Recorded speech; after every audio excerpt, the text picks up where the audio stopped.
So today's guest you saw is none other than Steve. Now, a lot of you on this channel probably already know who he is. He is from the Everything HVACR YouTube channel. He really does a lot of everything, and I'm honored to have him here on the show. Let me get him on real quick.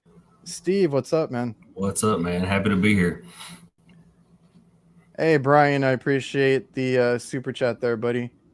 Another great Tuesday with two of my favorite dudes. Appreciate that. Thank you. So how is it over there? How are you doing in this HVAC world? How's work over there? Just trying to make it, man. We always busy. The weather's finally cooled down for us. It's finally feeling like September. I think we've had some 80-degree days, but they've been nice and low humidity. So it's been awesome the last few days. Yeah, man, I'm a little jealous. We still have the 100-degree weather over here that we're dealing with, and I got maintenance that's kicking in already. So yeah, we're starting to do that maintenance thing, trying to catch up from the summer now. So I think that's what everybody's doing. yeah, I think ours falls this month, and then like it's every 6 months with that customer. So got to knock out 20 stores, but I'm trying to get I'm waiting for the weather to calm down over here. You usually calm down about this time, or you take you into October? Takes an extra month. Yeah, it takes a little longer over here. Once we get into October, especially towards the end, it really starts to feel like fall, winter type of weather. And I heard we're getting a good one this year. So hopefully we have some cold weather and we don't have to suffer out there in the heat, you know. The weather's been kind of crazy everywhere lately. You never know what it's going to do. So yeah, that's something that I've been doing more of this year, this past couple of years, is kind of checking up on the weather just in general, overall the nation, because it's been a weird one. It's been a weird year, maybe 2 years, and everybody has like record setting like highs, and the freaking oceans are like super hot too and everything. It's crazy. Yeah, it's been a crazy last few years, but it's one of those things. It's always good to watch the weather, man. I can dodge storms with the best of them because I know I got stuff to do on the roof and I got stuff to do inside. You better schedule it right, or you're gonna be wet. Yeah, man, that's one thing, because like I like to schedule like that too, because we deal with sometimes we get really crazy rain, you know, hurricane weather, and then there's crazy summers where it's like, you know, heat wave after heat wave. I'm very like, well, I'm fortunate that I work for myself, but even my guys, you know, I'm usually like, you know, just do it early in the morning or whenever it's not hot as hell, right? If you got something on the roof, schedule it first thing in the morning, and then you know, work your way to where you can work inside, you know, towards the end of the day and stuff like that. So we take that very seriously. Also, is, you know, try to get out of the sun. You got to remember to hydrate. You got to remember to keep covered, whether that's umbrellas or canopies, whatever you guys do. Arm sleeves. I know you picked up some arm sleeves too, so that's a good way to stay covered too. There you go, reliable arm sleeves. Check out the link in the description. Yeah, have you used them? Well, hell yeah, they're already starting to discolor. I'm gonna need another pair. Hey man, they're machine washable. You just wash them and they're good as Oh new. yeah, oh I know. So They're good. I get like you know, they're good to be covered. It's good to cover yourself. I've been a big advocate for the whole arm sleeve thing, because like I've worn arm sleeves, you know, for a long time. I've always tried different brands and stuff, and it really does work to keep that sun off of you. It's crazy. I didn't used to do that, and then I saw some of them, and I bought the tactical ones first, and I started wearing them. I'm like, it really does. It holds the sweat on there too, so you get a nice little breeze, and it keeps you cool, a little bit cooler than you would normally be. Yeah, and okay, so that was when you first started using them, then, right? That was pretty recent. Yeah, I haven't been using them for too damn long.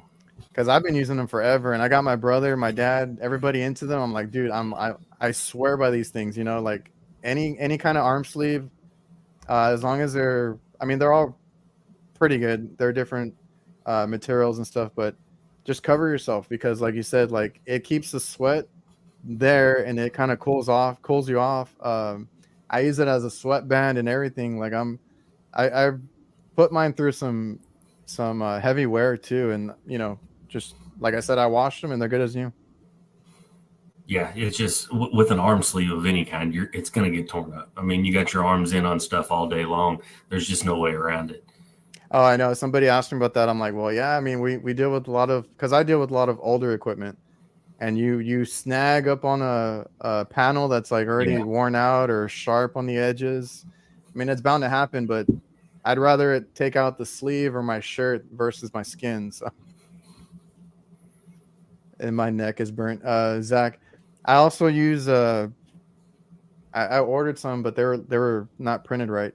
Uh, I use neck gaiters a lot too now, so I might get one wet and then put it on to have it around my neck, and that keeps me cool. Keeps my neck out of the sun, and I started using like that HVAC crew hat, the sun hat, yeah, I've got and it one of has a those. little and it Yeah, has a little cape, and it makes a big difference. yeah. I usually keep the cape in. I let the wind blow on my neck. I don't like too much around my neck, but Well, you the don't have that sleeves in the hat are good. Texas, you don't have that Texas sun on you all day. No, not all day. We got Uh, lucky this season. It hadn't been as bad as it could have been. With yeah. honestly, I'm kind of worried for the winter because we had a mild winter last winter too. How cold does it get over there, Uh, or Cold. normally? I Like mean, it snows and everything, right? yeah. I, Okay, I I live in the Ohio Valley, so it's just kind of it's crazy weather sometimes. I mean, it can go from 30 degrees to 80 degrees. We'll have 40, 50-degree temperature swings in 24 hours, and it's just so you've got to watch the weather. And if you're not watching the weather, you're not trying hard enough, and you're just asking for trouble. Just be prepared for it. yeah, because people always talk about that here in Texas too, but it happens, I think, more extreme in other places like where you're at, because you could see that snow and that cold weather, and then it'll warm up. Here we don't know what snow is. We get that every like once every 5 years, something like that, where it's like real light. It'll come in the morning or overnight, and then it'll melt away as soon as the sun comes out. So we don't know what that is. When we had that freeze a couple of years ago, it was the first time I had worked when it was like 20 degrees outside, and I thought that was crazy. I was like, I don't like this. I don't want to be out here. I want to go back inside. So Yeah, I I'm not mean, used to that kind of that stuff. the snow's not too bad. It's the wind will get you, and Oh the yeah. ice is worse than snow. Yeah, because we had okay when that happened a couple of years ago, it was a freeze for us. So like that was my main concern. I'm like, I better not fall off this damn roof, slip and fall and my ladder, whatever. But it's really windy here when it is rainy or cold. So that thing like when it got cold that time and it was 20, it was just smacking me in the face. I had to make sure I kept covered, had my beanie roll low and everything, had glasses. So I was like, damn. The worst part about it is being in and out. If it's that cold, you've got to be all bundled up, and then you go in someplace and you start sweating, and you got to go back out. It's like you got to find a happy medium. Yeah, because usually around here, that's what happens. Because like uh, we don't get a lot of no heat calls. Obviously, that time we did because it had never been that cold. Usually, people just don't, or they just turn off their ACs because it's usually Yeah, in between where it's like not cold enough to turn on the heater. But obviously, that time they did turn them on. Everything here is electric, so we don't have to worry about too much. Uh, but we get a lot of walk-in box calls because they weren't charged properly. They might have like a small leak, that and then you we you gotta you gotta yeah get that winter charge. we see Uh, that every winter. Every time it gets cold, the headmasters start acting up, or you start seeing some of that. We used to do more refrigeration than we do now, but that's always something we warn our guys about. Hey, be be ready if the cold weather's coming. It's got to have enough charge in it to operate. yeah, and it is what it is because it could have been undercharged. It could have had like some crazy small leak. Those pesky Schrader cores, whatever it may Everything's got to be. leak anymore. They don't make Uh, anything that doesn't leak. no, man. Like we just had our Got to phase out the Our refrigerant because manufacturers can't make something that don't leak. Yeah, we just had a coil leak here at the house, but it was under warranty. The guy came in and swapped it out for us because he was a friend of the family. I had just moved in here, but I was like, man, that I think they had just replaced that like a few years ago. That's why it was still under warranty. So I was like, damn, like it gave out again. But you know, I had like this has been about a year or two back, but I had like a 25-ton aluminum micro channel coil that was leaking on a carrier rooftop. And so the crane brings the new one out, and we got it all ready. I unpackaged it on the ground because they come in big crates. They package them well. And as soon as I opened it up, I saw a big gash in the coil. I'm like, they sent me a leaking coil to replace the other leaking coil. So I ended up just fixing the damn thing. Yeah, sometimes we have to do that too because we had an ice machine, and I want to say it was a Scotsman. We were installing it out of town, and we went to start it up, and yeah, it was on startup, like because we were all there. It was you know, we're a small company. We have like 4 guys, so if we can, we all go out there so that we can do any of the lifting or anything like that. Once it's set in place, everybody takes off to their calls. But I was like, yeah, I remember everybody being there. We're doing a startup on an ice machine, putting it in place in the lobby of a restaurant, a fast food chain, and then it was taking a long time to make ice. I'm like, okay, like let's time it. And then we started checking pressures because it wasn't dropping. And I think the guy, one of the guys was calling tech support and stuff because we're like, it's brand new. And then I look at his pressures. I'm like, nah, just top it off real quick because it was like slightly low. I was like, top it off. We have to do a leak search on this damn thing. And I found one, and it was in the condenser coil at the very bottom by the tubing that's there. But one of the U-bends just upped in and gave a small leak. So I was like, damn, a new piece of equipment we have to do a repair on. They stretch the copper thinner and thinner to try to get every ounce of efficiency out of it, and then it leaks. Things didn't used to leak like this 20, 30 years ago. No, and I've had really old equipment that I can keep that keeps running, and we can like, you know, fix it and get it going for them. And every now and then they'll get a leak because we do a lot of fast food and pizza places, so a lot of the stuff they have in the walk-ins are acidic. So every now and then there'll be an evaporator that has those leaks on the U-bends and stuff, but usually I can patch them and they're good to go. So, you know, some of the older equipment, it ain't pretty, but it works good. Yeah, no, I mean, I've got one coming up on some old '90s train units that are still kicking, and they've been cut and torn apart and put back together. It's crazy. There was an old BMS system on it. It used to be an old big box store, so there's just wires everywhere, and it's like, where do you start? Yeah, man. Ryan, what's Ryan talking about? He got the True Work pants. I've seen those. They look nice. Hughes man over here doing some heavy advertising. Get that man a sponsorship. I know. What's up, Ryan? All right, man. So, like I said, I think everybody knows who you are. Even Josh over here. Steve is on the show. Everybody's excited to have you on. I've been around for a little while now. Yeah. So, for those that don't know, like, where are you like based out of? What kind of work do you do? If you want to quickly go over that, so we can get. There you go. I'm in Kentucky. I do commercial, industrial, basically everything. It's right there in the name. Hence the name, yeah. Yeah. It was, you know, one of those things that I'm looking back now, I'm like, I could have made that name a lot cooler, but that's just what came out of my brain at that moment. So, hey, but for you, it works. Like, honestly, it does kind of work. But yeah, I work on everything. I've been in the trade for probably 20 years. 16 of it, the last 16 of it with the same company, and doing commercial industrial stuff. Just trying to learn as I go. Yeah, man. I've seen some of the stuff you work on.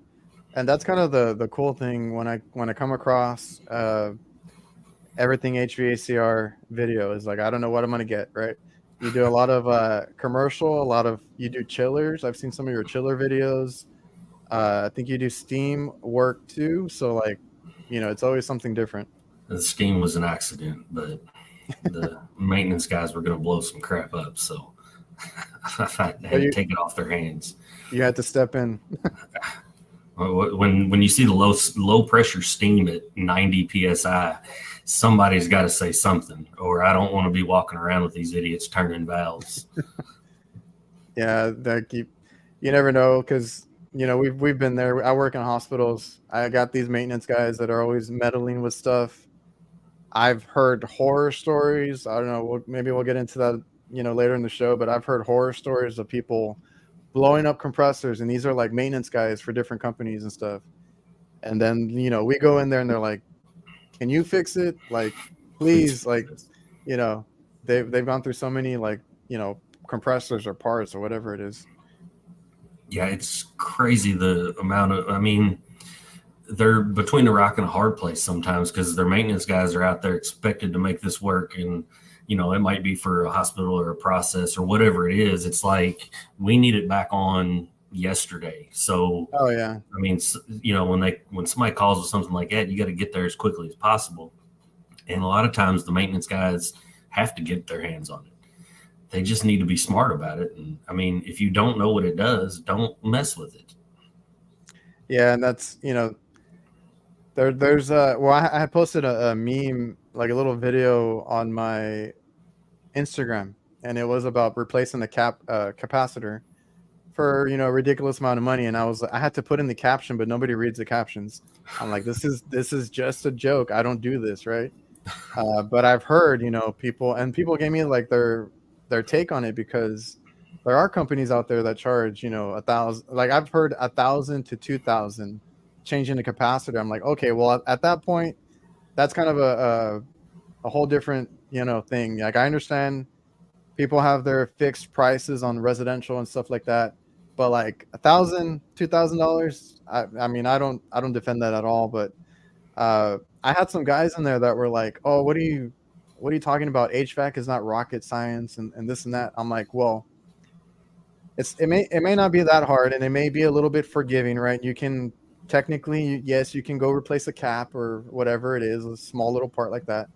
But like if something else goes wrong, or God forbid anything happens to you, like there is some things that you need to know, that you need to learn and kind of understand how this stuff works. And I just thought it was funny because those comments kept pouring in. So send those guys over to my channel. It's not rocket science. Come figure this stuff out. It's not rocket science, but you need to know. It's not. I got a rant coming. I had the short of my rant the other day that I was cussing everything else. I had a moment. I got to stop myself. I got to think about it sometimes. I'm like, oh, dude, is it really worth it?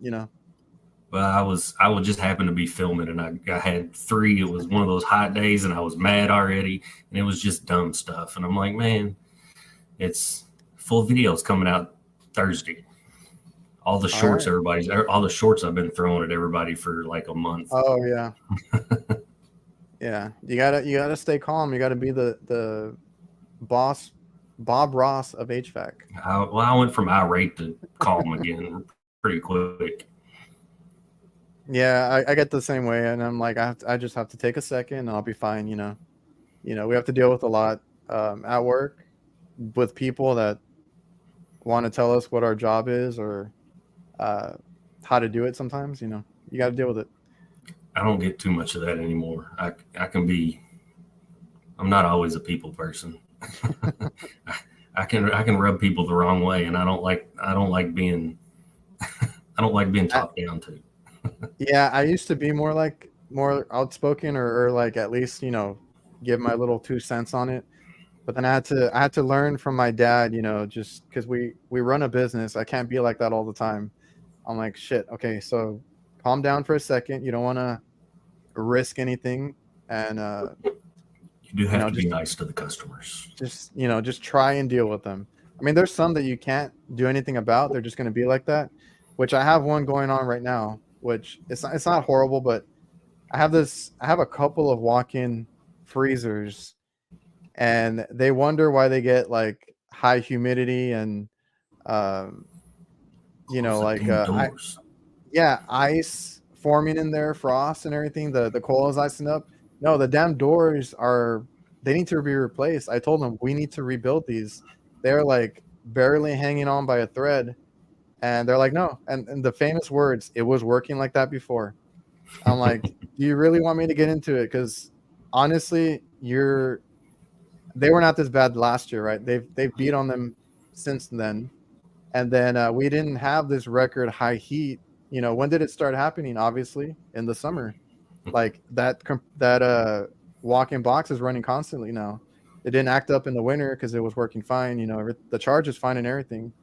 So now they're like, all right, it's fine. We'll get a second opinion. I'm like, go for it. Like they're Deuce. gonna tell you they're gonna tell you the same damn thing. Fix the door first, and then we'll check it.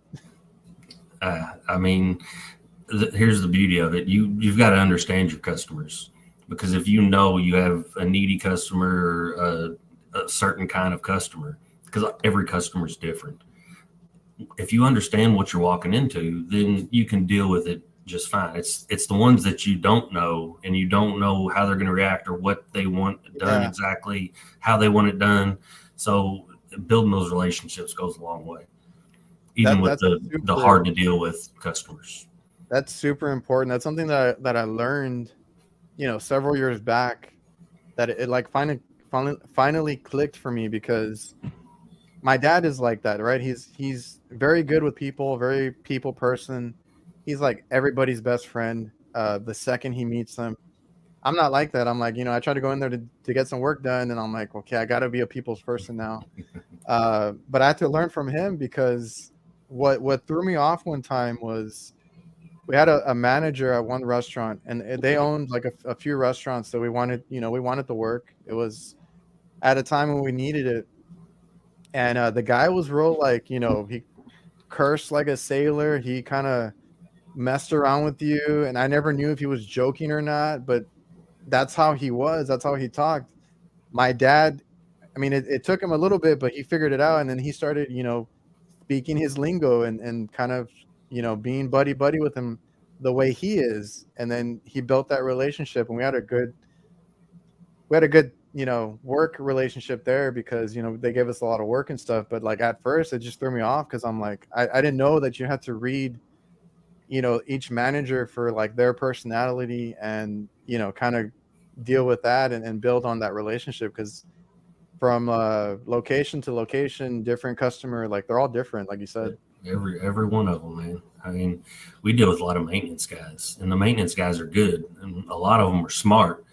And those are the ones that challenge you more than anything because they've already got an idea of what's going on in their head. And a lot of times they can lead you to the problem, even if they don't exactly know what's going on. I mean, even the customers that don't know anything, if you ask the right questions, you can find out what's going on.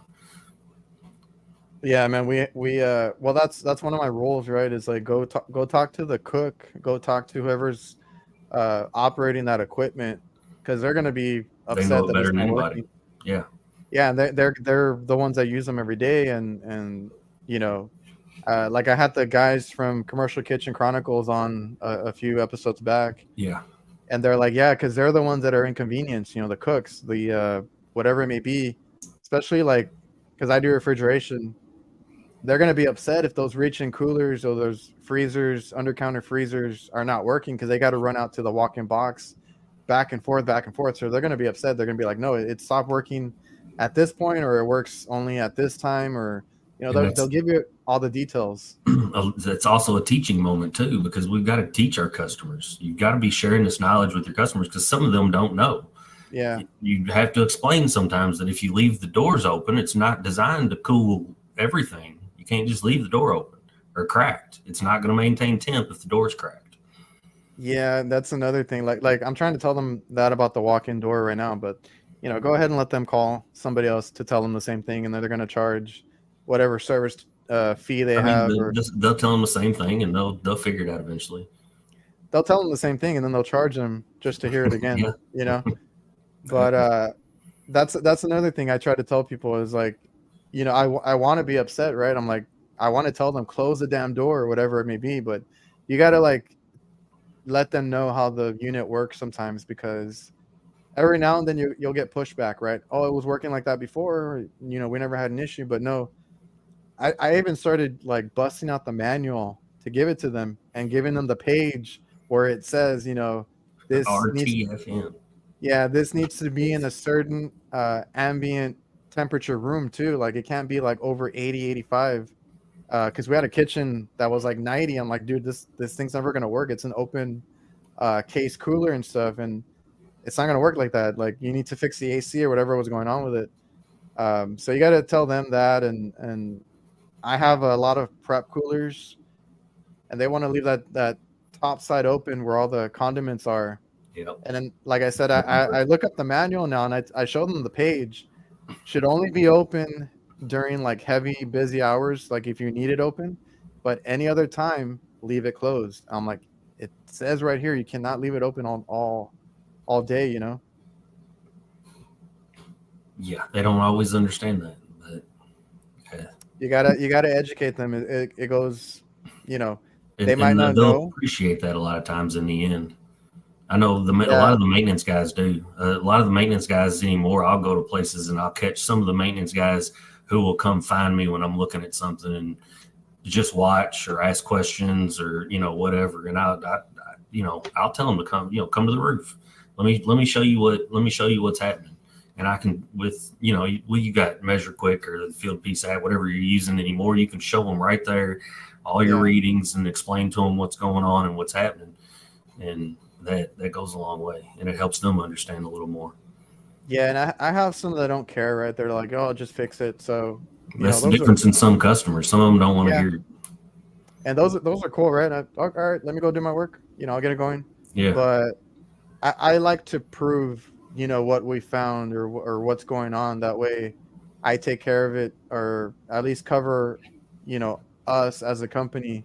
Because like right now, if they're gonna go get a second opinion, I've heard that so many times, and it's like, all right, I already documented what I found. Let them get the second opinion, and it never works out for them. They always end up like, okay, you need to, do whatever you quoted us because it actually was that.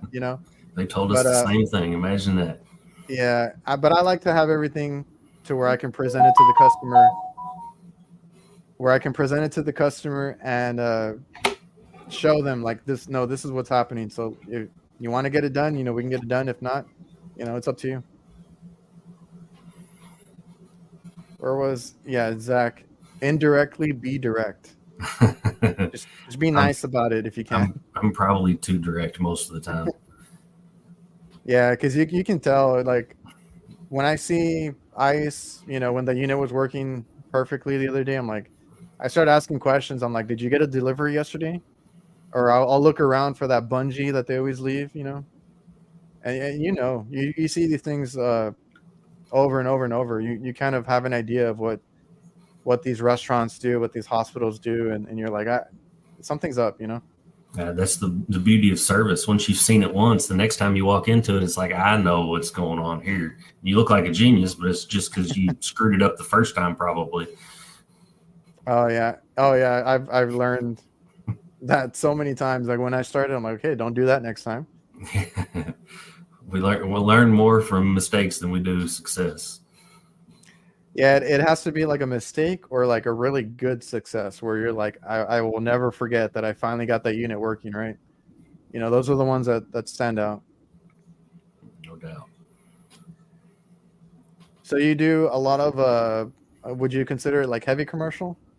Because you've done like chillers and Some heavy commercial. I float around. I do so much. Uh, I feel like I'm not an expert at any one thing. I just know a whole lot about a little bit of everything. So I do some larger commercial stuff. I don't have too many chillers. There are a few chillers. Um, Most of them just comfort cooling. Nothing real special. We do some smaller process chiller work, but other than that, rooftops, and we have regular split systems and residential split systems in buildings just like everybody does. yeah. And how did you get into that kind of work? Like I've seen you work on some really big trains, crazy tonnage, and like you said, you've worked on a chillers a few times. Like, how do you get into that kind of side of it? Like, do you learn there on the job at the job that you're currently at, or? Trial by failure, man. I've learned a lot here. We've done a lot of this work, and I've been taught a lot by some of our older guys who have moved on, unfortunately now. But we've always worked on all kinds of stuff. If they call about it, we'll go out and look at it, and that leads you into a lot of random stuff. A lot of these people don't have anywhere to go, especially when you're talking about some process chillers. I mean, not many guys out there work on them. No. So it's kind of good and bad, but a lot of times they don't have an expert to call. So call me and I figure it out usually, or try my damnedest. And that, I think I've heard you say that, and I think we have a similar mentality on that. It's like it's all the same. It's kind of all the same, right? It's just different scales, and I tell people there's different safeties and controls, but everything else, you have a compressor, you have coils, you know, There's it's all the same. different bells and whistles, but it's all the same. 90% of what we do, you can do by just master of the obvious. I mean, you can look in a control panel and see that something blew up, or there's a big black mark on something, or whatever. The coil's dirty. You got to have airflow. You got to have water flow. I mean, that's 90% of what we do. The airflow. I mean, everything is airflow or water flow if you're talking about a chiller, but it's all the same basic stuff. It's not usually the TXV that's failed. The old TXV. No, uh, actually, I had to fix one the other day, but it was just the power head. It was not giving me the superheat I needed. I was like, okay, let me just change out the power head, because like the valves never give out, and I've had the same thing with even the electronic expansion valves. I've heard the same thing. They never give out. They might get dirty if somebody didn't purge and they were brazing right on it, but you know, it's never something like that, like a valve that completely fails or anything. It's usually Not uh, usually. If the valve fails, that's what everybody blames the valve, but it's usually the oil. Just oh like it yeah, restricts the orifice if it's a fixed metering device, it's the same thing. It's just been neglected. The condenser gets hot, you overheat the oil, and then you start having restrictions. and what does that come back to? Is probably a dirty condenser. Yeah, I mean, it all comes So back to that because nothing gets cleaned. Everybody knows that. And hell, we spend all summer just cleaning condensers and changing filters half the time. yeah, yeah, we're not there for maintenance, but those calls come in, and it ends up being a dirty filter or a plugged up condenser, and they don't get done enough as far as maintenance. But yeah, it's all airflow. They're usually a dirty evaporator or condenser, Or and the then failed carrier VFD. or the VFD. Just throwing that I've, out there. I don't know who does anybody. Do you guys fix those, or do you just Hell bypass them? no. No, they get bypassed. They I was they like, I don't always know. get they always get the option to replace them, and Yeah, if it makes sense for the building, I don't have a problem replacing them. I don't like ABB makes better drives than that, and it shouldn't be in the blower section. If they just put it somewhere different, I think it would be better. Or if guys yeah. knew about them, I mean, there's a fan on top of there. You need to keep those things clean too. Oh yeah. And I think it's the moisture would be my suspicion was the moisture in that blower section because you're drawing that air through the coil, and that moisture is getting on that drive. They don't last long at all. There's a lot. I mean, I always see people bypassing them. That's what we've done too. I've yet to see anybody who actually does like replace them and stuff. Well, But they're too damn expensive, and it's just going to fail again. So they've got to come up with a better idea or put it yeah, somewhere else. I mean, yeah, they're trying to meet efficiency standards, and that's what they did. And that was the easiest thing they could do with the same blower that they've got. They just shoved a drive in there. So they've got this. It's the same carrier unit you've seen for the last 2 decades, and they just threw a VFD in it. Well, here it's high efficient now oh yeah, until it yeah. dies. It's not efficient at all. Then yeah, we give the quote too, and they never want it. But yeah, like those fans. Like when I do maintenance, I do if it is working, I do clean out like the little fan. I'll brush around it, whatever I can. But they do get like moldy too. Like it's the moisture and It's the moisture in that, and they, I mean, they're right next to the evaporator. yeah. But And I had one recently, or like a couple months back that I don't know what happened. I think somebody replaced the blower motor on a carrier, and then they tried or they bypassed the VFD. They're color coded. I don't know how they got this wrong, but they mixed up the wires, and I got there because they had water coming in. I don't know. They had like condensation and stuff inside.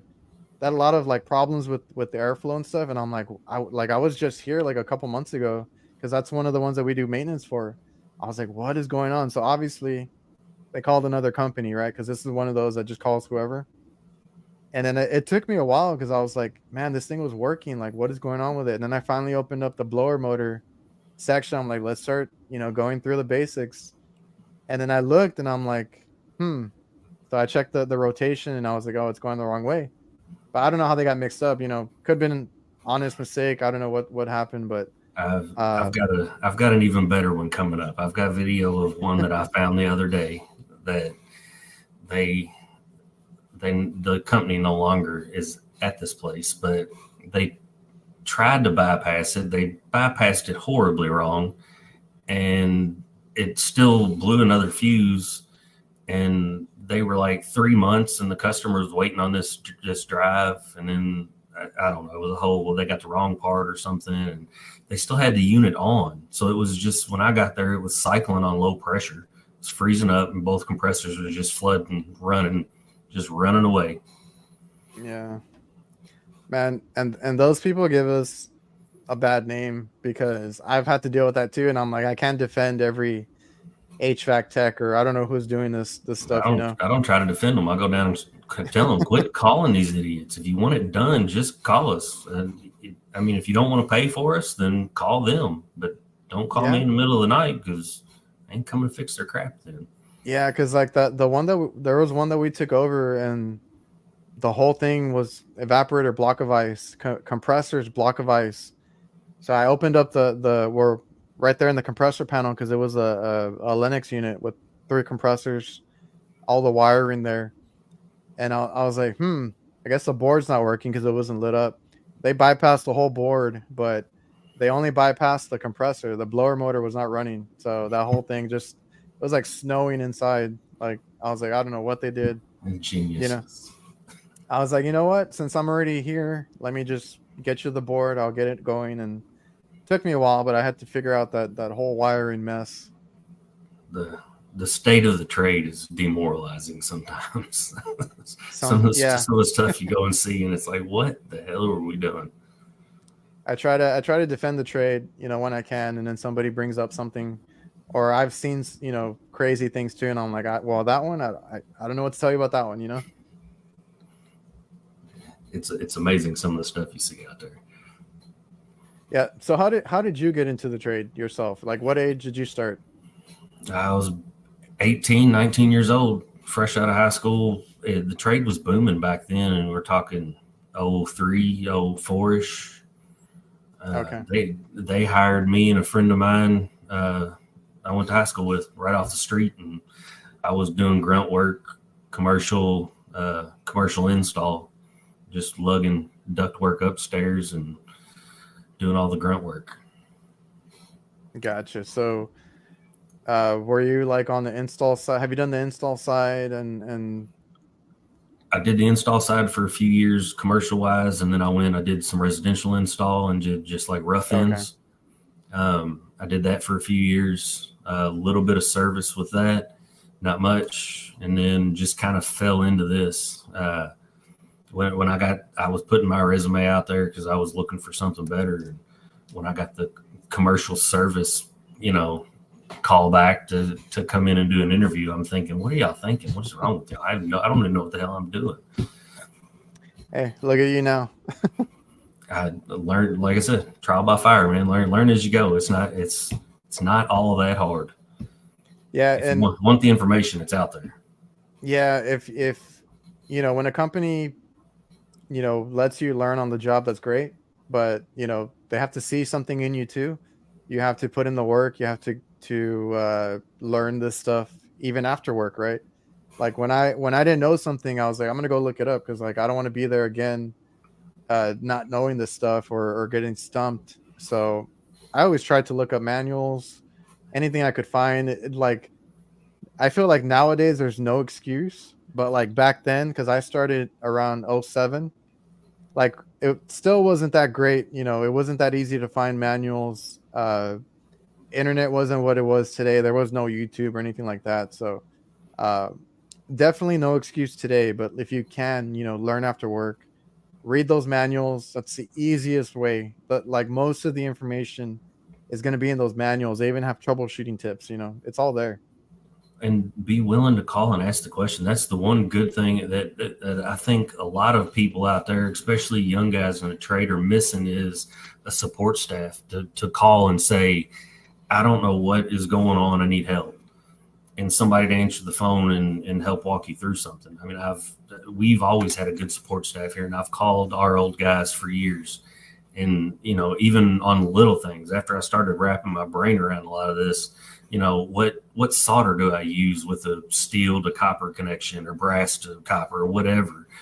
And you've got to be willing to admit you don't know and either go find the information or call somebody and ask. But like you said, now it's all at your fingertips. It's amazing what you can do with your phone. And then yeah, and then even being online, like if you guys are on YouTube, on Instagram, you can reach out to any of the guys that are posting because I get a lot of questions, I get a lot of messages. I messaged you about a VFD compressor that I'd never seen.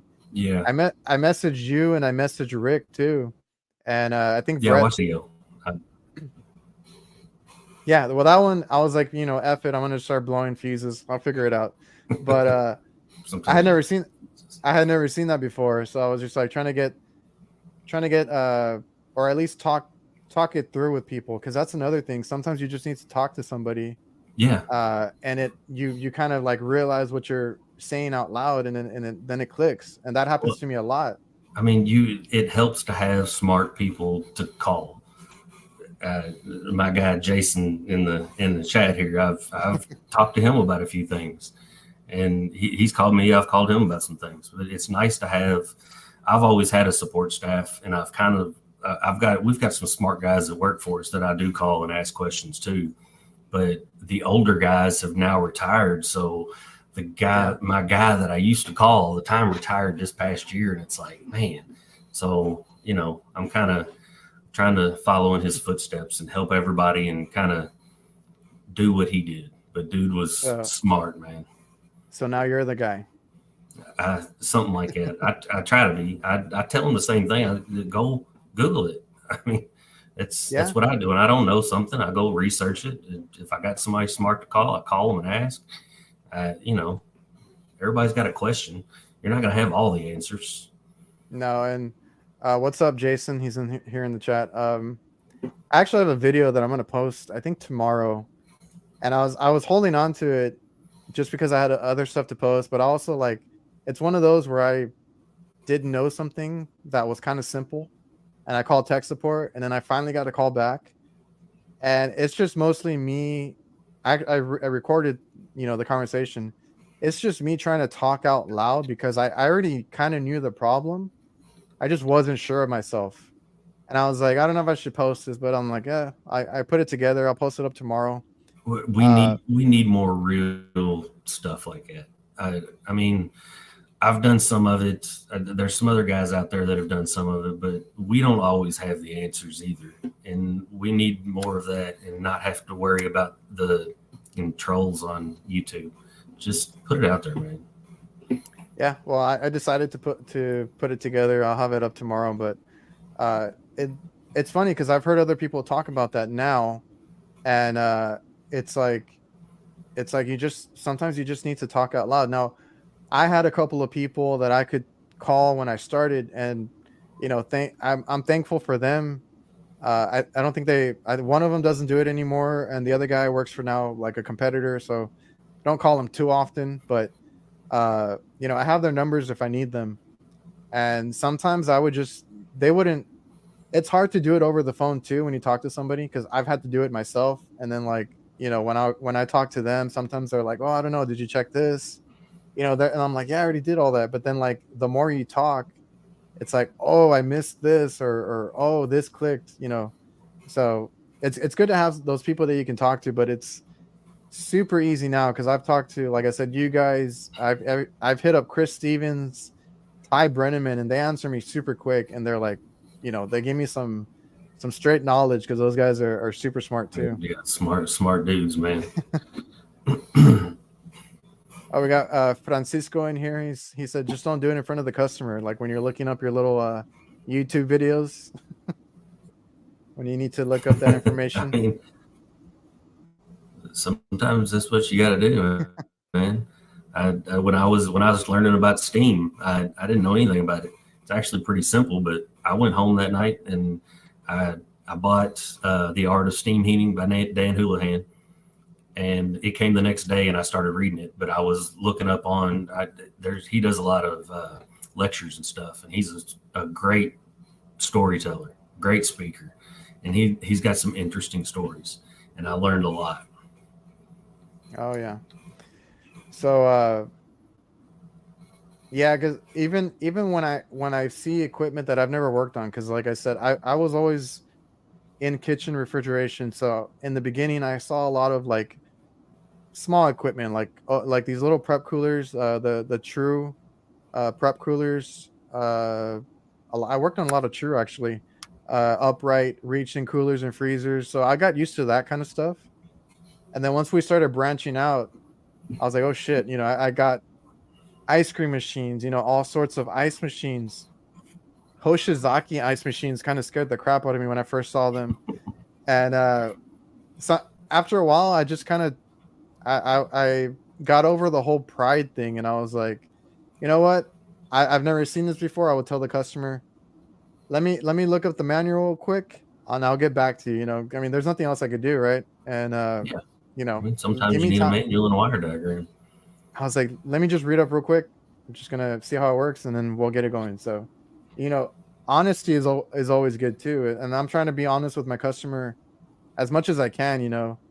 Whether that's I need to get the manual, I need to get this or that. Just be honest. They appreciate that way more. Yeah, If you're there's if there's you're nothing there's nothing honest, wrong with saying I don't know. yeah. If you're honest, you tell them or you keep them updated on what you're doing or anything like that. Because I've had those long days where like a unit just literally kicks my ass because I don't know what's going on with it. And I've worked on really big equipment. When we used to do like the school districts, I was like, damn, I've never seen walk-ins, this big, these many evaporators and stuff. And I was like, I'll figure it out. Yeah, the walk-ins we've got. I've done a few of those. The big, when you say walk-in, it's I've done some freezers and coolers that they drive forklifts in and stock stuff. Yeah, because And yeah, that's what I've had. Because then like the doors are huge and you got to slide them open. I've never seen that, so it it's was all it's the new same new it's to the same me. con it's the same concept as the smaller boxes. There ain't Yeah, nothing that much. They're just bigger stuff. yeah, we got Alan in here. I'm scared of I'm still scared of ice machines.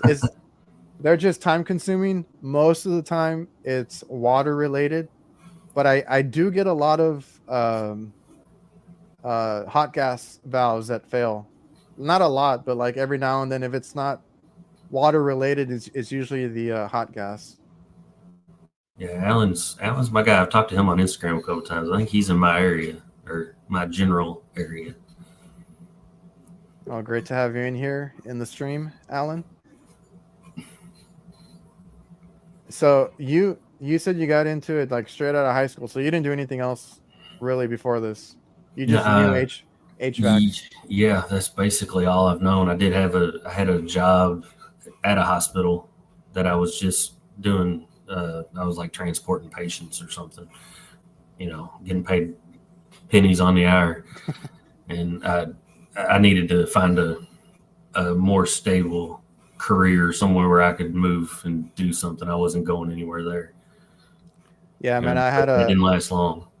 I had a job before because honestly, I mean, that's another thing that I'm trying to do with this whole like social media stuff is like, and that's why I always encourage more people to post. We need as many people posting, whether that's on YouTube, Instagram, TikTok. I try to be on all of them and just reach out to everybody. I talk to, groups on TikTok, on Instagram, YouTube. I try to keep in touch with everybody. We just need more content because I didn't know about this. When I got out of high school, I was like, I don't know what the hell I'm gonna do.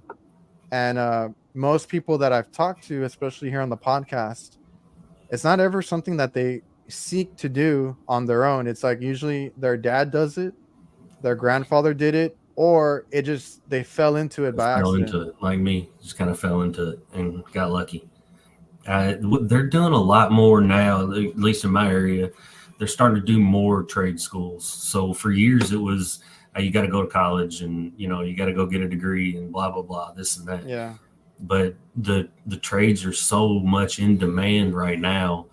It's where the money's at. The hell with going to get a degree. I mean, unless you got a plan, the trade's where it's at, man. You can go to any trade and make good money, life changing money in time. Yeah, in time is important because that's what I want to tell or emphasize on because I get asked that a lot when people ask me about the money. I'm like, it's there, but it's not gonna be there waiting for you right when you get in the door. Because I was gonna say on your little note there that I was gonna say you could work at McDonald's, right, and get that easy, what I don't know what it is now, 16 $17 an hour. It's a lot You more can than go it used to be. you can go there and just get your quick cash grab at the beginning and flip burgers or whatever it is. Nothing against that, but that's just not something I would want to do. And then Well, and or you're not going to double that pay in yeah, 5 years. yeah, because I think the other popular thing now is that they're saying, all these delivery drivers are getting these massive pay bumps too, or they're making a whole bunch of money too. But it's like, like, what do you really want to do? Because I like what I do. Like I said, I didn't know about it. Even with my dad in the trades, because he was an electrician, and then he got into the food service because somebody offered him an opportunity, and he didn't know anything about fryers, cooking equipment. But he's like, no, I'll take that opportunity.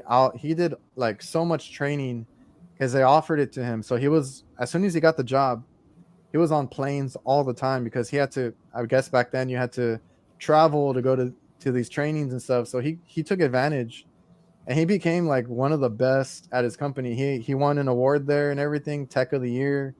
Um, he was like the guy there.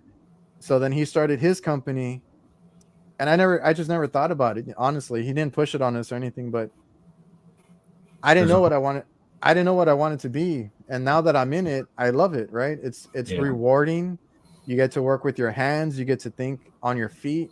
You know, problem after problem, you get to solve. Like it's something that I love to do, like every day of the week. yeah, no, and they're doing a lot of more trade schools and stuff like that. They're not pushing the college as much as they used to my generation. So I've got a nephew in that's actually doing welding, and he does welding 2 times a week as a senior in high school. Yeah, And I mean that's giving him something to lean on. Welders make good money, and all the trades yeah, are booming right now, man. yeah. Like welding is something that was offered, I think, at my high school too, and I've heard that they're starting to offer, or I don't know if it's been around. I just never heard about it, but they're starting to offer, like, if you want to get into the trades, in high school they can give you that little head start to get you into it. So I'm glad that it's becoming more readily available because, like I said, I didn't know what the hell I wanted to do, and I've always loved, growing up, like fixing stuff. Like that's always been my thing, like taking things apart, playing outside. This I feel like this was meant for me, so I'm really happy with it now. Back to my point about the money. Whenever people ask me, I'm like, you're gonna start at the bottom, right? You're a helper, apprentice, whatever it may be. You need that experience. So You're gonna have to tough it out. If that company doesn't give you a raise, you got the experience. You can move on if you need to. It's just you're not gonna get it like as you start. Even if you're out of school, like they're gonna consider you a helper, a new guy. They got to train you. Yeah, unfortunately, with service work, I mean, you have to have that experience. You can read it in a book all day, but being out there in the real world, figuring stuff out, I mean, it's not an easy job in the heat, Yeah. dealing with customers. It's pressure. You're standing in front of a customer trying to figure something out. They want to know, hey, well, I need it working now, and some of them are standing over your shoulder waiting for you to make it work. Yeah. Don't get me started on that. I don't mind if they watch, I guess, but let me work. Don't be asking me every 5 minutes. Is it gonna work now? Is it gonna work now? Yeah, I don't. I just bring them along. I'll start telling them everything. I give them too much information, and then they'll either want to know more or they'll back off and be like, "God, this guy won't shut up. I Yeah. don't Like care. what? I don't Like care how it works. Just make it work. yeah. Leave me alone, And man." I love talking about it too. Like I've had to kind of balance it because I feel like sometimes I say too much, sometimes I Yeah, don't say enough. yeah. But I've Usually, if I'm into a piece of equipment and and they're with me, I'll just start telling them how it works. This is yeah, what we should have here. This is what should be happening. This isn't happening. So let's check this. It's kind of like I would in a video. Same yeah. It's idea. like if you're gonna be watching over my shoulder, why don't you just come along with me? I've done that too because before, like I would tell them, you know, something that we found on the rooftop, and then like they kind of questioned me, and I'm like, well, do you want to come up to the roof? I think only like in all the years I've done it, only like two or three have really gone up on the roof with me. The rest of them are like, no, we're good. I believe you. Yeah, I offer. I mean, I always offer. I'm like, if you want to kind of double check my work, come up with me. Oh, ever since I started doing this stuff, I've gotten better at talking about it when I'm looking at it. So I'm I'm willing to teach you. You want to stand next to me? Let's go. I'll tell you how it works. Yeah, total tech. I've dropped a ton of thermometers in Pitco's. My I've never done. I don't think I've ever done that, but I've had guys. My dad being one of them. Countless tools have gone in the fryer, and I had a guy who dropped like two of his phones in there too. So you got to be careful when you're working around that stuff. Wow, you got to be careful everywhere. We take care of a place that they got they do oil processing, and it's these vats are probably 20 feet around and 20 feet tall, full of oil, hot oil that they cool down with chillers. And if you're working over top of that thing, man, you better have all your tools in hand because if it goes in, you ain't getting it back. Yeah, you got to be careful. Also, just in general, because I'm always afraid of dropping a screw in food in ice machines. So I'm like, Yeah, you know, and I always tell anybody who's with me if I'm, kind of teaching them or anything, please, do not drop anything or be conscious of what you're doing around. Because I only do kitchen refrigeration. So I'm around food all the time. So I'm like, please, be careful, be considerate. And when you're in the kitchen, for the cooks, for the people that are like the customers. So you got to think about those things too. yeah. Those are the worst ones. The rush hour and hey, we need you to look at this reach in. Like I'm not going to do much with this reach in right now, man. I don't know what you want me to do. I try. Standing under the fryer. I mean, you can try. You can do a little bit, try to get it going if it's not, working at all. But Yeah, like we used to do a lot of that kind of work. It's calmed down recently, but like if these places we had before were like 24/7, they were open 24/7. So they would call us and they would get busy at all different times of the day. And I've told people the only thing is when you do this kind of work, like what I do, like now we can schedule it. Now we can kind of like be like, okay, we'll come in maybe in the morning before you open or something like that because we don't deal with 24/7 spots anymore. But uh, you got to be comfortable being on the floor, rolling around, getting in grease, or being stepped over and stepped, around because sometimes you got to work during that lunch or rush hour, whatever it is. At least to look at it, because then I'll be like, you know what? If I can't finish, or they're too busy, I'll come back in the morning or whatever. But uh, a lot of times they want it fixed like right then. That's the nature of the beast, man. When it's down, they want it to work.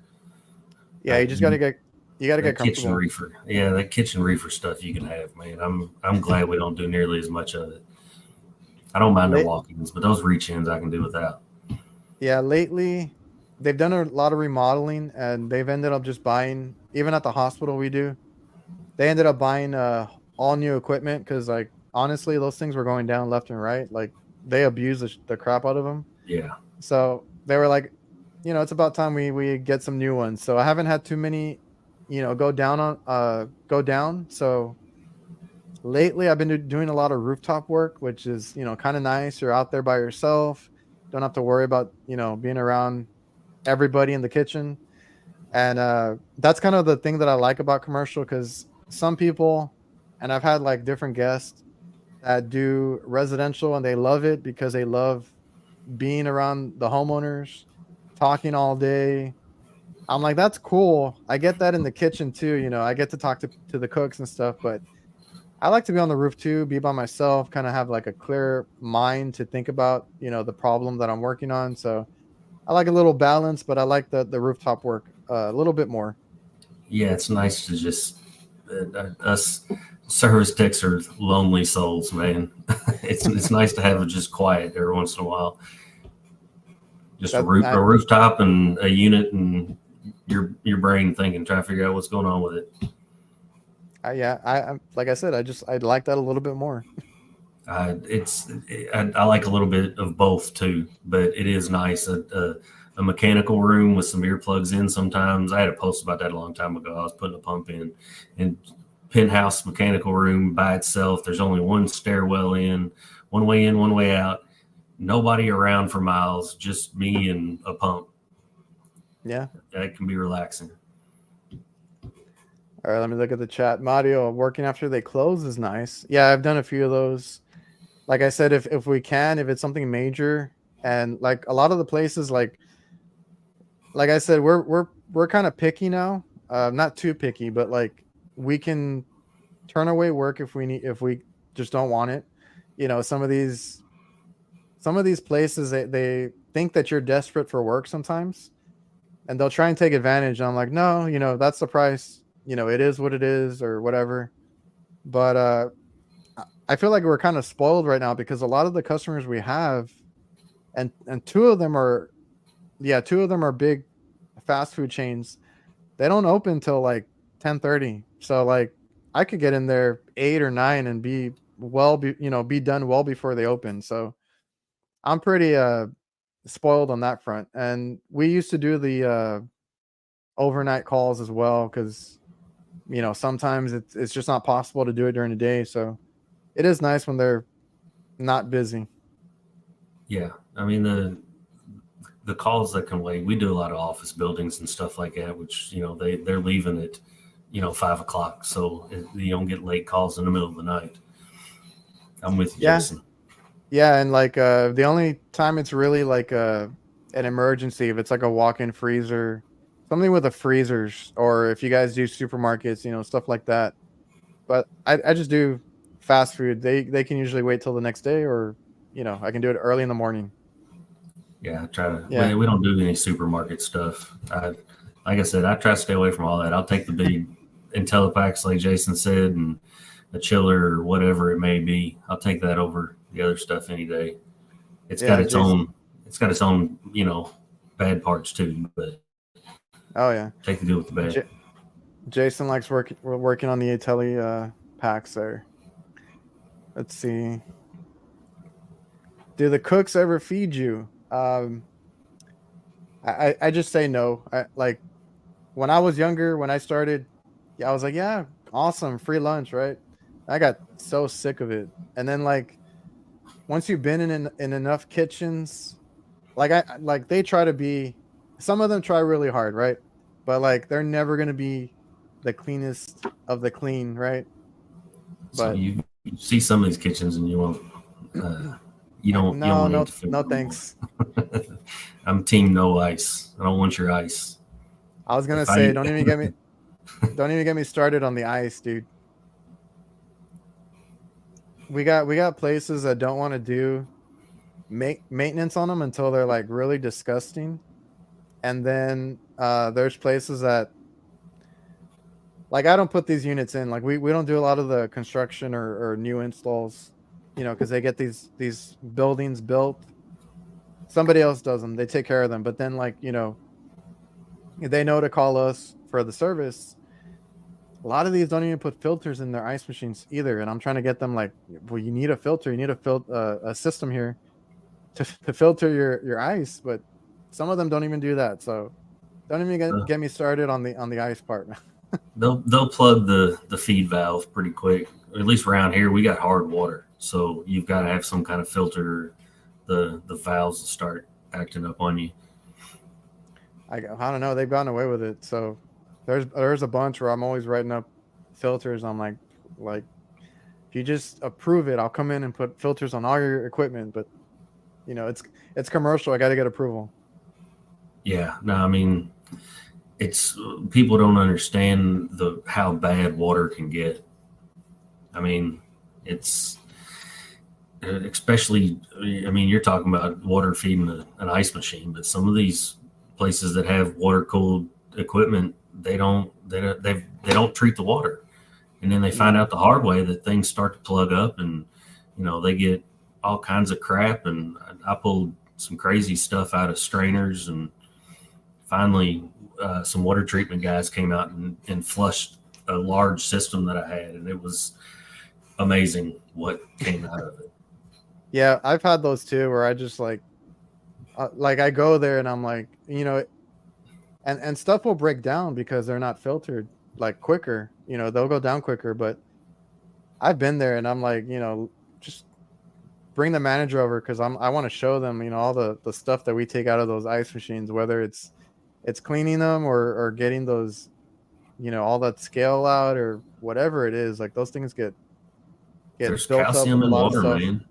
We got a lot Yeah. of steam humidifiers around here, and I mean, if they don't change the canisters, it'll be rocks. Literally, I mean, I'm in Kentucky. There's limestone everywhere, and this canisters just turn into basically concrete in the bottom of them, and they'll eat away the electrodes and everything else.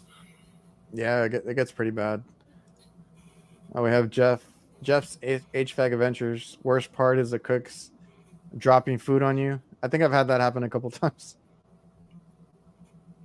At that point, I've usually already looked at it and been like, yeah, I can come back, or you can roll that thing in the back and I'll fix it. I ain't working underneath. That's nice too when you can actually take the equipment out. And I'll tell them like I'll do whatever it takes. I was like, if I can get that equipment in the back, we can roll it back there. Usually they don't mind helping you too. Yeah, I was like, you're just in their way. I'll clear a path. One guy helps me roll it out. I'm good. I'll work on it in the back, and I'll get it done quicker. Oh, no doubt. And you're not in their way. It's good for everybody. Yeah, I'm gonna go through the chat in a minute, but let me pull up some questions that I had from Instagram. Sweet. So, do you like, or I guess he's asking, it's Vegas AC dude. What do you like more, residential, refrigeration, or commercial HVAC? Commercial HVAC, hands down, no question. I figured I see that's what you work on.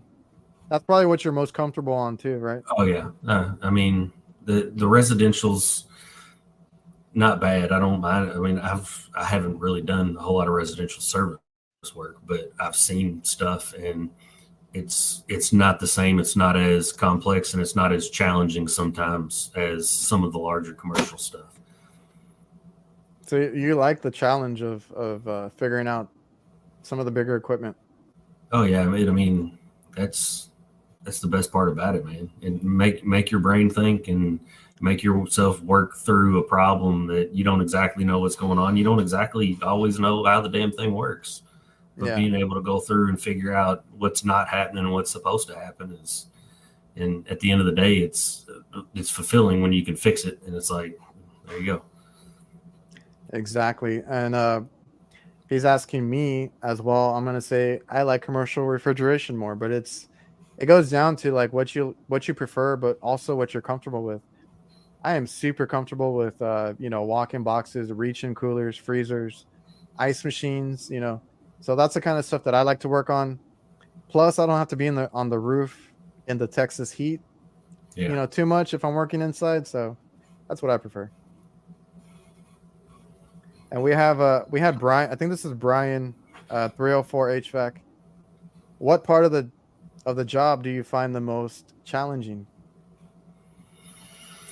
The the constant, we've kind of talked about it already, the constant changing of the piece of equipment I'm looking at Yeah. and the customer I'm looking at.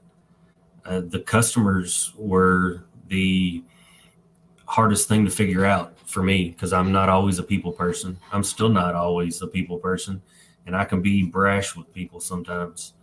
But learning that there's a fine line between what you say, what you don't say, but just understanding the customer and trying to understand the piece of equipment.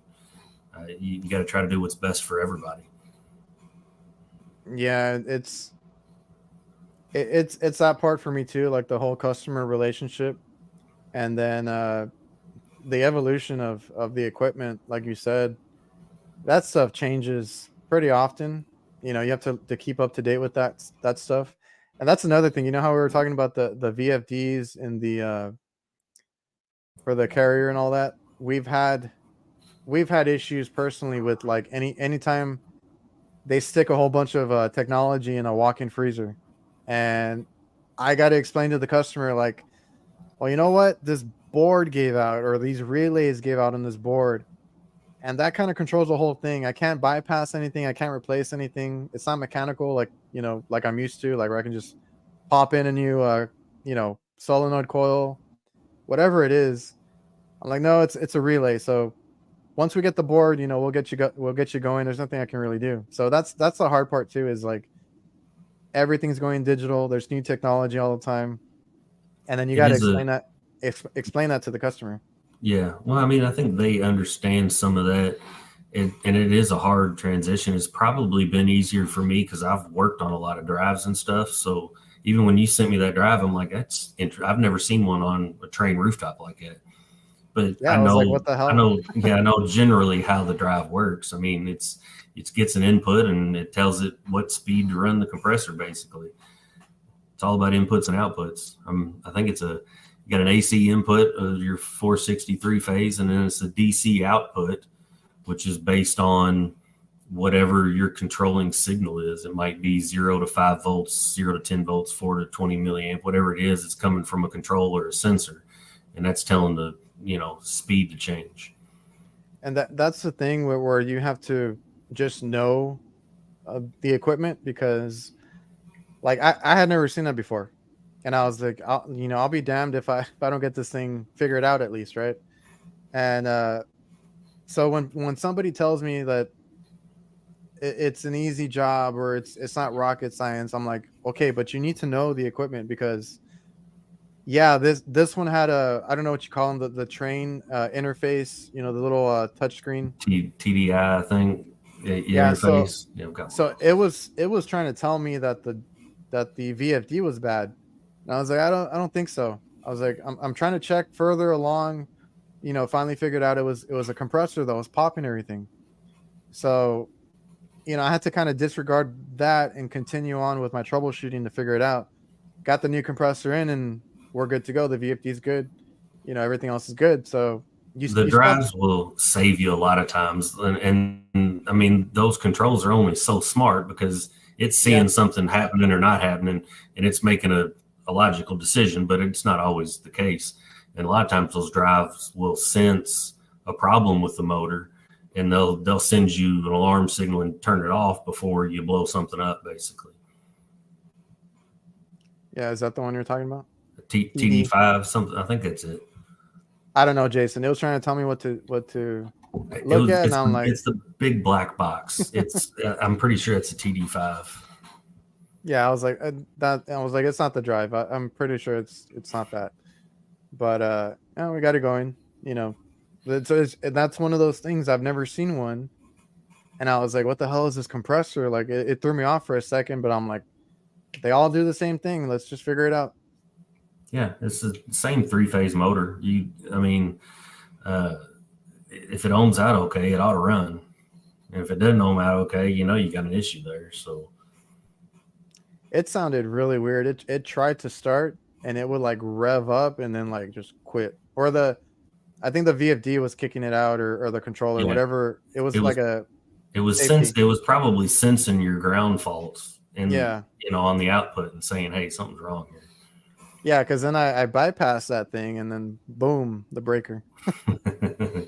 I was like, I think I'm onto something here. There you go. I found it. I found the problem. Sometimes you got to kick a breaker or blow a few fuses.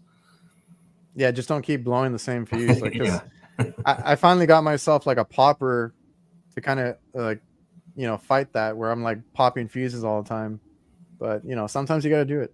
Yeah, those little poppers are awesome. Oh, Mario here is asking if you plan on going out on your own anytime in the future. I have not. I mean, I'm compensated well. They take care of me here. I got good benefits. I mean, there's nothing wrong with it. I mean, obviously, you're killing it. There's a lot of guys out there that are. I got the guy that I started with, out of high school in a trade. He runs his own business now, and he's doing great. But I don't want all the extra headache. I got enough headache as it is. I kind of fell into it too. So it's like, I got to take on that headache. But that's what I was trying to tell people too, because like there's a lot of guys that say, I want to be there one day, or that's a goal, but that's not for everybody, and that's okay. And that's kind of something that I had to learn when I was in school, because I had several teachers, right? We had a class for each different subject, whether it was electricity, commercial side, residential side, duct work. I even had an industrial class. So we had a different teacher for each one. Half of them ran a business. The other half did not. They worked somewhere. And I had to learn that some people I thought the same thing. I thought everybody's end goal was to run their own business, but it's not.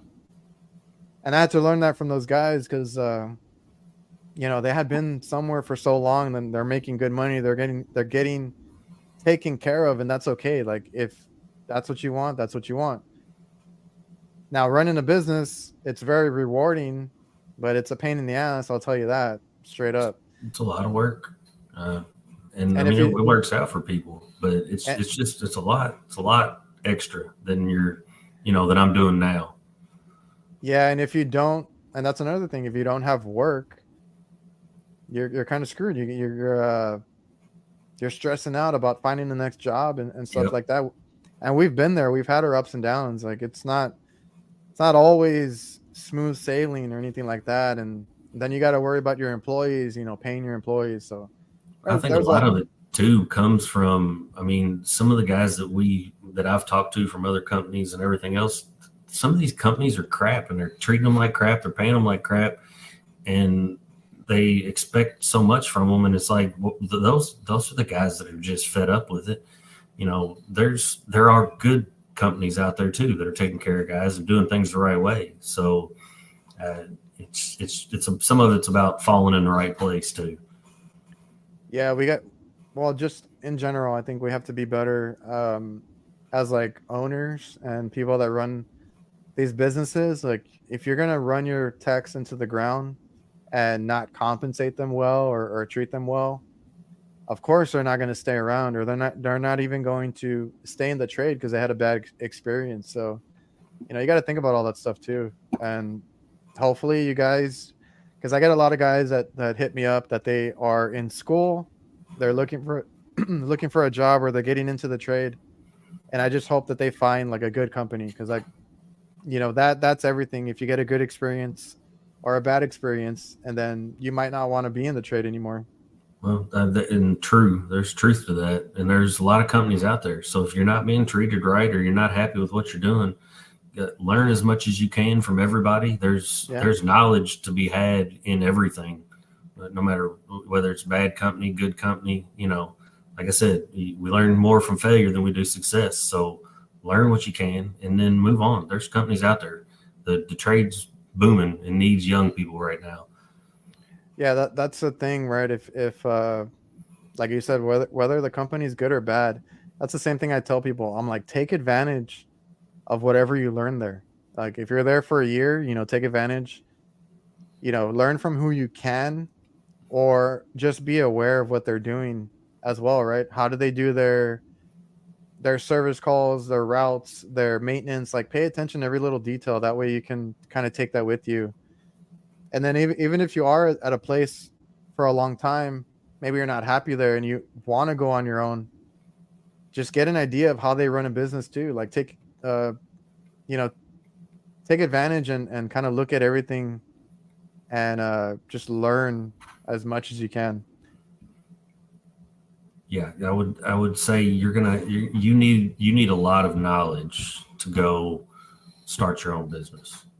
I mean, or even you, like, I mean, you running the business. That's more knowledge than I have to, I can work on stuff all day long, but then you got, payroll and all this other stuff that some people don't think about, the overhead, you got to pay for insurance and the trucks and all this other stuff. Yeah. That's a whole nother world that you've got to be prepared for.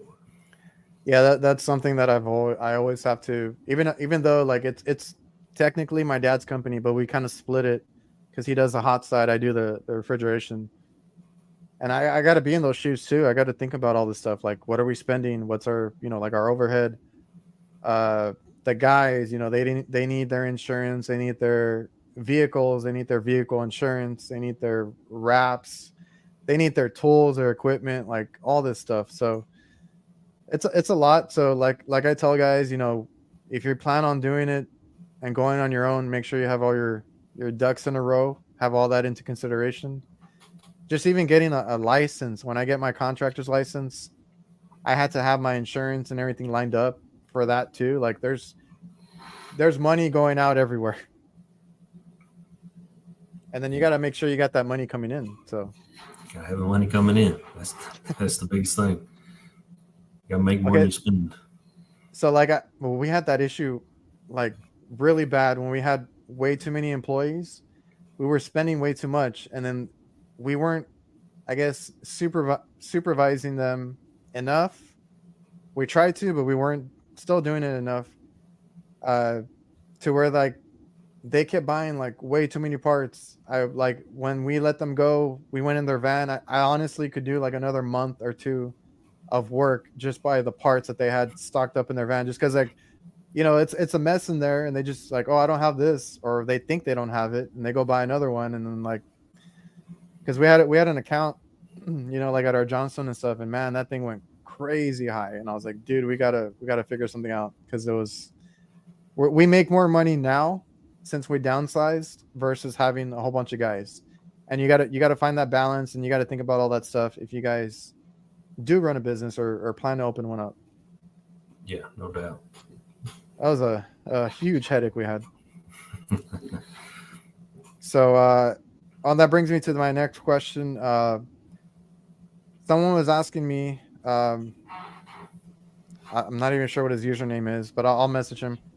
31 years old too late to get into HVAC?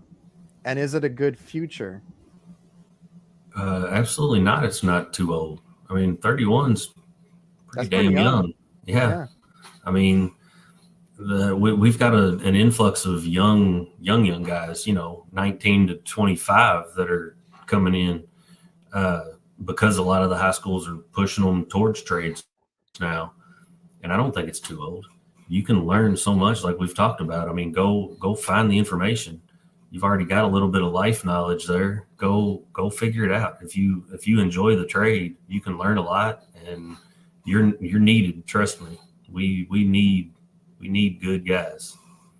And everybody's different. That person might be better suited to start now versus starting young, because like Yep. I took a year off after high school, and then I got into like what my dad was doing as a helper. I was not interested whatsoever. I was just like let me collect a paycheck, you know. And it took me a while to kind of mature on that side to actually want to do this and run a business and be like where I'm at now. So some people, like I've had the HVAC visionaries on here. Those guys are all under 25 and they're like super like into it. Like they love it. They are trying to do their best and honestly doing a really good job of leveling up everybody and showing up everybody. But I'm like, you know, I'm not afraid to admit that I was not like that at that age. I was like, you know, it's a job, you know, whatever. I just want to get out, go with my friends, you know, go do other stuff. But I'm, at 31, maybe you're better off because you're a little older. yeah, And another thing with me is I was not very good, I guess, with tools when I started either. That was one of the complaints that I got from one of the guys when they reported back to my dad was like, well, he's not very mechanically inclined and he has to work on that or this and that. So I was like, all right. So I kind of took that as motivation, but I was like, well, I wasn't good with tools when I started either. So yeah. I everybody's mean, different. yeah, you got to learn as you go. As long as you're willing to learn and you're out there trying. Like I said, as long as you're asking the questions, just don't screw something up and not ask the question. If there's nobody that will answer your question, you can reach out to a lot of guys. Somebody will answer your question. But if there's nobody at your company that can answer a question for you or will answer a phone call and help you, you're in the wrong place. Yeah. You when you start, you kind of really need that. Because you're going to be asking a lot of questions. So you need somebody who can answer those questions. Yeah, no doubt. We've actually got a couple. We've got an older guy that he was doing apartment maintenance for a while, and he's probably in his 60s, and he's sharp as a tack, and he wants to learn. So he takes all the knowledge in, and he'll call and ask the questions. And I mean, he started. I think he was doing a little bit of HVAC stuff, but not a whole lot. And so he started with us. I don't know. He's been around for a couple of years now, and he's awesome. Yeah, and that reminds me, I've had people that message me and they're way older than 31 and they are getting into the trade because they see it as like a good future, a good I guess investment on themselves. And it really is. I mean, you have to stick around for more than a year or two, you know, to kind of get that, but it is a good future. And I always tell people like, I mean, it goes for everything. Like there's so many levels to this because you can take so many avenues and So many different different career facets to the choices. trade. Yeah, and as at least for me, the way I think about it when I started, I was like, well, restaurants are never going to go out of business, right? That's what we do. Hospital work, hospitals never go out of business, and everybody needs their product refrigerated or they need the AC, right? So that's never going to go out of that's I guess go out of style or whatever. Like we're always going to need that, and it's becoming more of a necessity with the whole climate, the way the climate is. Like when we had that freeze, there was people that were like freezing to death. You know, if they don't have their ACs, uh, it gets hot. It gets like over 110 here, over 115. Jason knows what I'm talking about. I think he beat me. He said it was 117 where he was at, and those houses are gonna get crazy hot if their AC is not working. So, some people say it's like a luxury, but I feel like it's becoming more of a necessity, more than anything, and it's always going to be in demand. It's always in demand. I mean, they say it is a luxury for residential, but when you're talking an IT room, that's got to be cool. Uh, it doesn't matter what temperature it is outside or what's going on around you. I mean, I've worked in some data centers before that are just Liebert Oh units yeah, all over the place, and those are critical units. If they go down, you got to be there right away as soon as possible and get it fixed. yeah, man. Like with hospital work, like we don't do it as much anymore, but we used to get the whole hospital. So where they keep their medicines or blood, all these chemicals and biohazard stuff, like that stuff can't go down. So they're gonna need that, and then supermarkets, right? They're not gonna lose that crazy amount of money that they have in those freezers and different things. So they're gonna want somebody to fix it right away. So any way you look at it, you can find a job in so many different places. So Oh yeah, it, I always it, tell it people you get it's paid out there. for how much you can work on.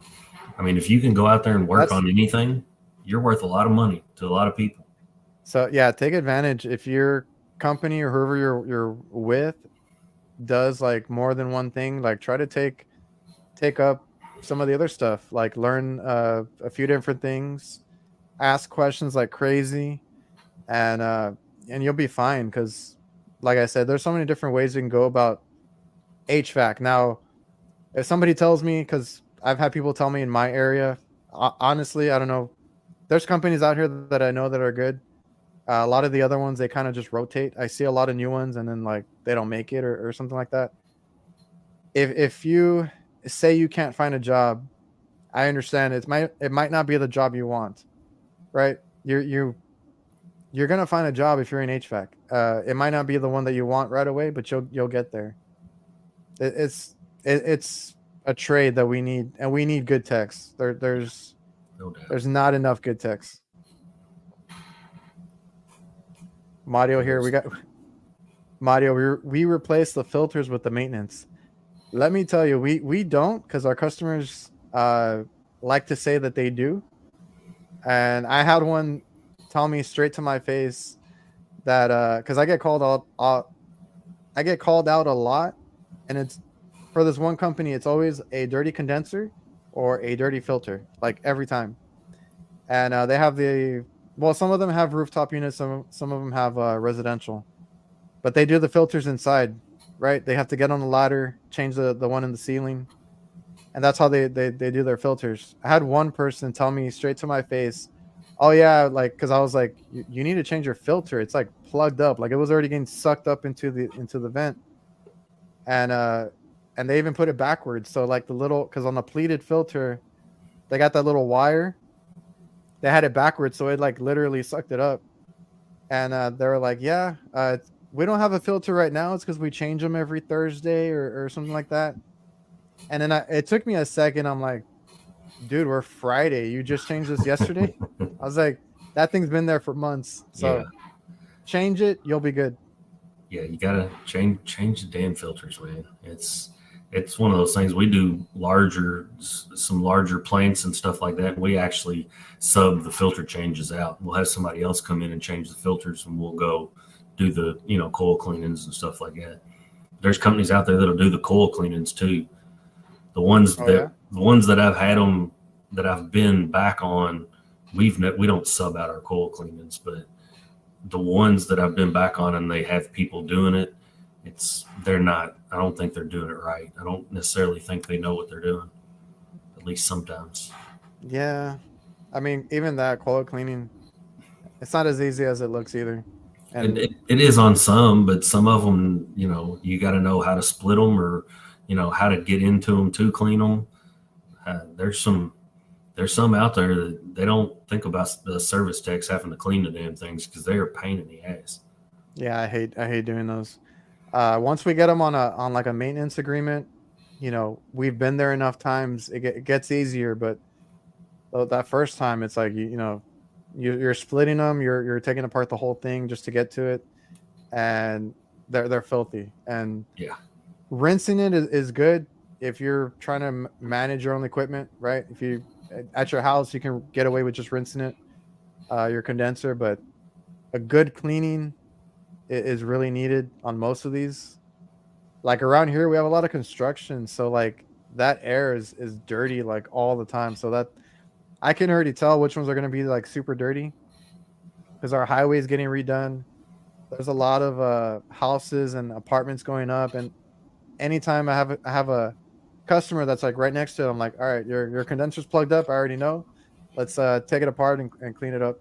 And I usually try to warn them about that too. If I see the construction across the street or whatever, I'll say, look, it's early in the year, it's March or whatever it is, and we're cleaning these coals. We're going to have to keep an eye on these. Yeah. They might, by the end of the season, they might have to be cleaned again.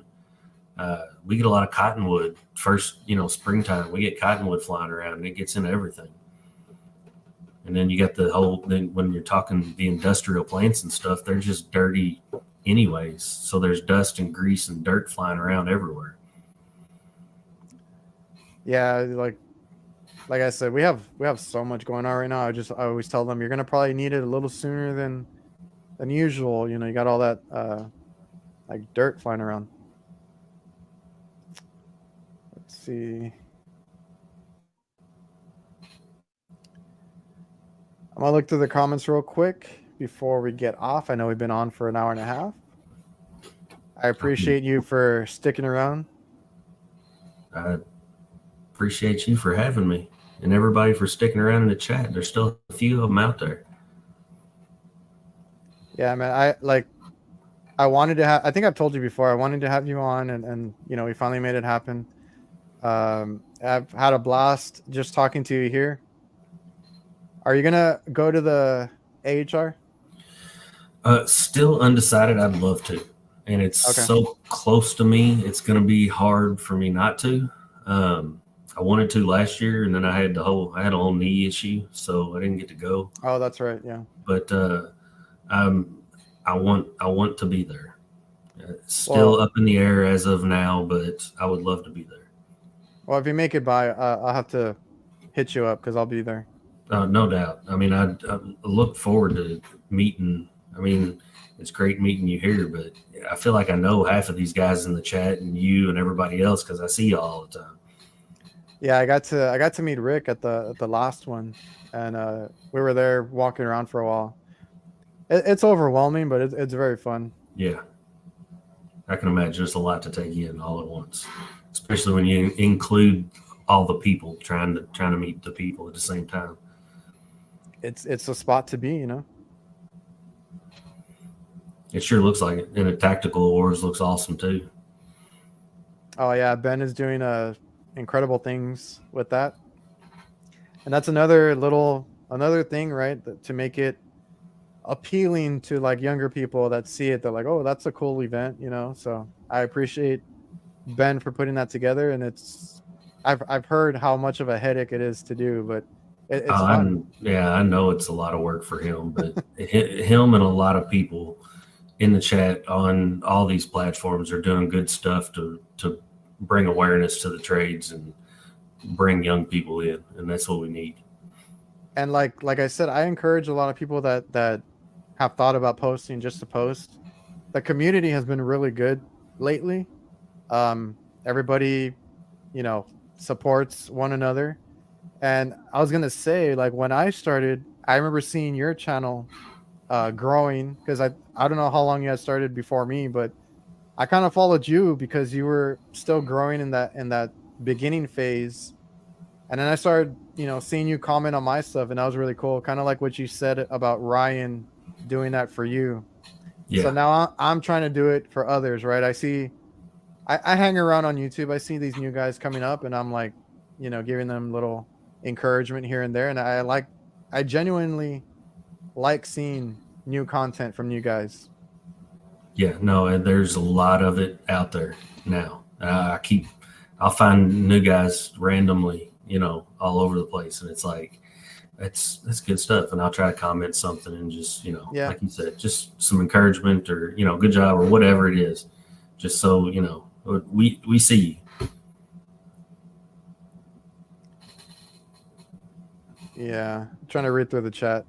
I think that covers everything. I feel like I'm forgetting something, but you know, we'll talk about it next time. We'll have to do it again. Exactly. All right, Steve. I should have done this at the beginning, but you guys should know who Steve is. Most of you here in the chat. You can find him on YouTube, Instagram, TikTok, right? Yep. You're trying to cover all your bases. Everything HVACR. You can find him. Give him a follow. I genuinely love, you know, the content you put out because it's very different from mine. A lot of big equipment, and then like the way you diagnose things and kind of talk, because that's kind of why I started mine or how I did mine is like I kind of talk to myself anyway. So let me just record, right? Yeah. All right, guys. So Total Tech Steve is the OG. Thank you.